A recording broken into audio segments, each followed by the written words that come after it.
अब next example लेते हैं हम आयरन का। आयरन का एटॉमिक नंबर है 26। इसका कॉन्फ़िगरेशन हम लिखते हैं 1s2 2s2 2p6 3s2 3p6 फिर 3d और 4s2 और 3d में जाता है 3d6। इसको थोड़ा अलग अलग तरीके का होता है, इसको समझते हैं हम। तो यहाँ पर देखिएगा, ये दूसरा जो 3p है उसमें हमने आपको बताया, 3 जो थर्ड वाला जो शेल है उसमें हमने आपको बताया था कि जो d ऑर्बिटल होते हैं, f ऑर्बिटल होते हैं, वो अलग ही, उनको हम अलग ऑर्बिट की तरह काउंट करते हैं। इस वजह से 3s और 3p की काउंटिंग अलग होगी और 3d की काउंटिंग अलग होगी और 4s का जो है वो आउटर मोस्ट शेल में है, तो उसको हम अलग से कैलकुलेट करेंगे। अब 4s जो है वो सबसे आउटर मोस्ट है और उसमें भी 2 इलेक्ट्रॉन है, तो एक इलेक्ट्रॉन को छोड़ देंगे तो सिर्फ एक ही इलेक्ट्रॉन का कैलकुलेशन जो है वो यहाँ पर होगा।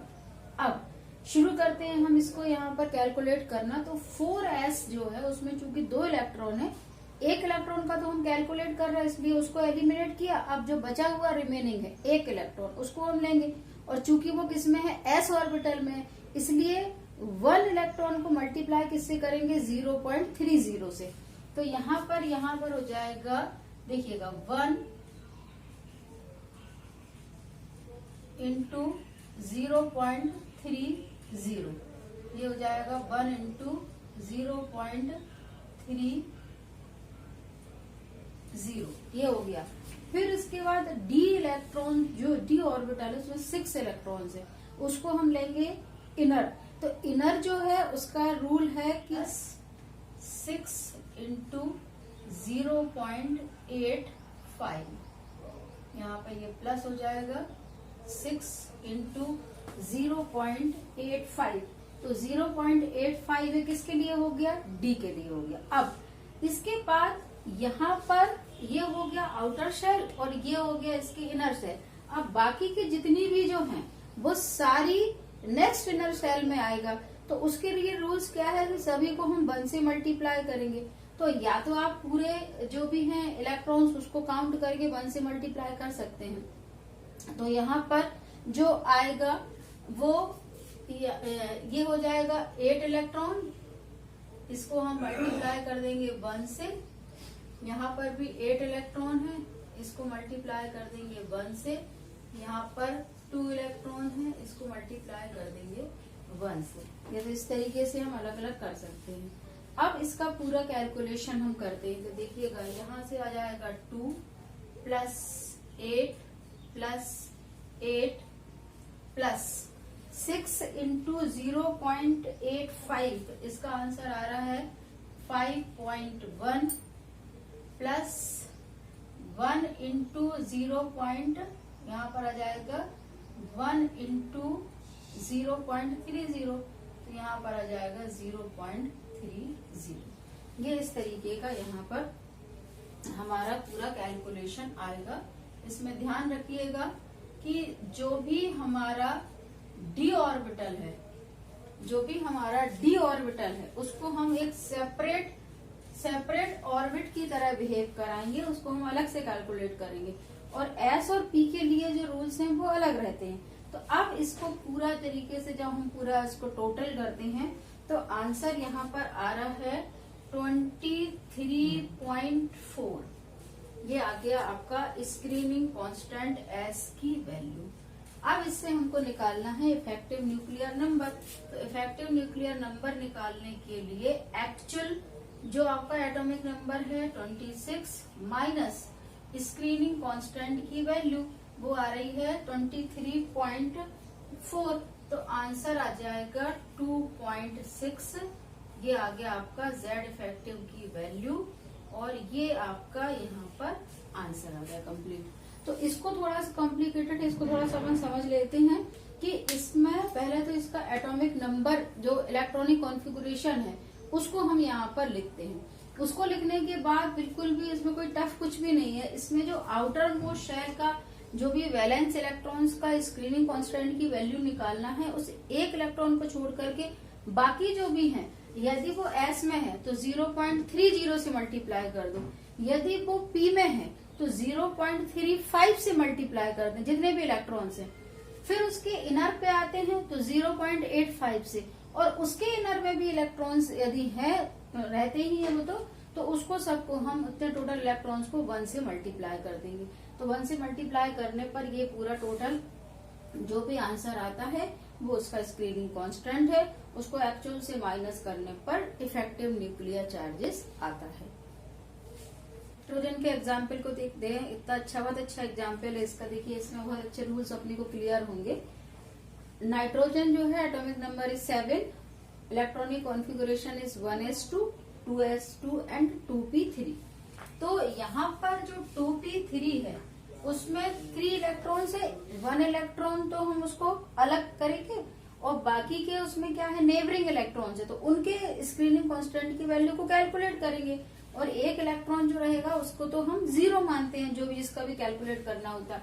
तो अब देखिएगा कि हमारा जो रूल है वो ये है कि यहाँ पर 3 इलेक्ट्रॉन्स हैं, तो इसको आप ऐसे करिएगा कि 2p2 अलग कर लीजिएगा और 2p1 अलग कर लीजिएगा, 2p2 2p1 इस तरीके से कर लीजिएगा।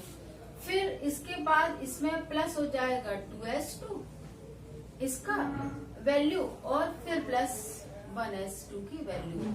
अब देखिएगा ये 2p1 है जिसको हमको निकालना है, उसकी वैल्यू तो हम 0 लेंगे, उसका कोई स्क्रीनिंग। उसके नेबरिंग में जो p इलेक्ट्रॉन्स है, p इलेक्ट्रॉन्स कितने हैं, 2। तो चूंकि ये 2 इलेक्ट्रॉन्स होते हैं तो उसको हम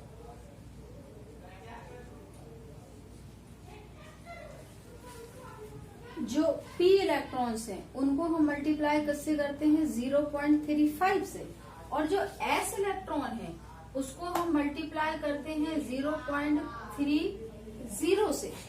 और जो इसका इनर शेल हुआ, क्योंकि ये 2s है तो 2s में मतलब इस तरीके से दो ही शेल हुए, एक ये और एक ये 1 और ये 2।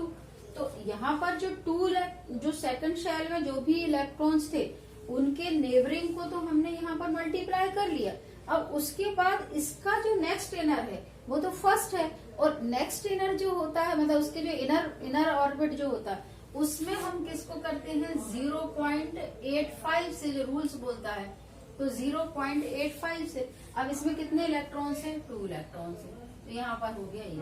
तो यहाँ पर 2 इलेक्ट्रॉन है तो इसमें हमने यहाँ पर किया है 0.85 से। और चूंकि सेकंड शेल में 2 प्रकार के इलेक्ट्रॉन्स है, एक s इलेक्ट्रॉन्स है और एक p इलेक्ट्रॉन्स है। जो s इलेक्ट्रॉन है उनको मल्टीप्लाई करेंगे 0.30 से, और जो p इलेक्ट्रॉन्स है उनको मल्टीप्लाई करेंगे 0.35 से। तो ये इतना डिफरेंस जो है वो हमको तैयार करना है। अब इनका पूरा कैलकुलेशन कर लेंगे तो आंसर आ जाएगा। तो अब इनको हम जब यहाँ पे कैलकुलेट करते हैं तो यहाँ पर जो इसको मल्टीप्लाई करने पर आंसर इज 1.70, इसका आ जाएगा 0.60, और इसका जो है वो आ जाएगा 0.70, और ये तो 0 है ही है ना। अब इसको जब पूरे को हम प्लस करते हैं तो यहाँ पर आंसर आ रहा है हमारा 3।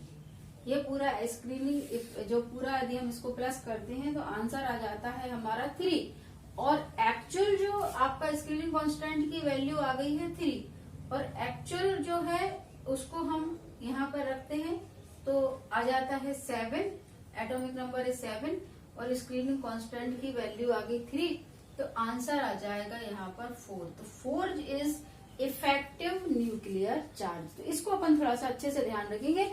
हमेशा ध्यान रखना जो भी ऑर्बिटल की बात कर रहे हैं उसके साथ में जितने भी इलेक्ट्रॉन्स हैं, यदि वो p में है तो मल्टीप्लाई करेंगे 0.35 से, और यदि वो s में है तो मल्टीप्लाई करेंगे 0.30 से, और उसके जस्ट इनर वाली शेल में जितने भी इलेक्ट्रॉन्स हैं उनको मल्टीप्लाई करेंगे 0.85 से, और यदि मान लीजिए उसके भी इनर होता तो फिर 1 से, जितने भी इलेक्ट्रॉन्स सबको 1 से मल्टीप्लाई किया जाता। इस तरीके से इनको मल्टीप्लाई करके टोटल हम यहाँ पे स्क्रीनिंग कांस्टेंट की वैल्यू निकालेंगे, उसको एक्चुअल से माइनस कर देंगे तो हमारा इफेक्टिव न्यूक्लियर चार्ज, तो जो ये इफेक्टिव न्यूक्लियर चार्जेस का कॉन्सेप्ट है वो क्लियर हुआ होगा। यदि इसमें कहीं पे भी डाउट है तो आप प्लीज मुझे कमेंट सेक्शन पे लिख कर दीजिएगा। मैं जरूर उन बाकी के भी जितने भी और एलिमेंट्स हैं उनका इफेक्टिव न्यूक्लियर चार्ज निकाल करके कैलकुलेट करके आपको बताऊंगी। Thanks for watching and take care.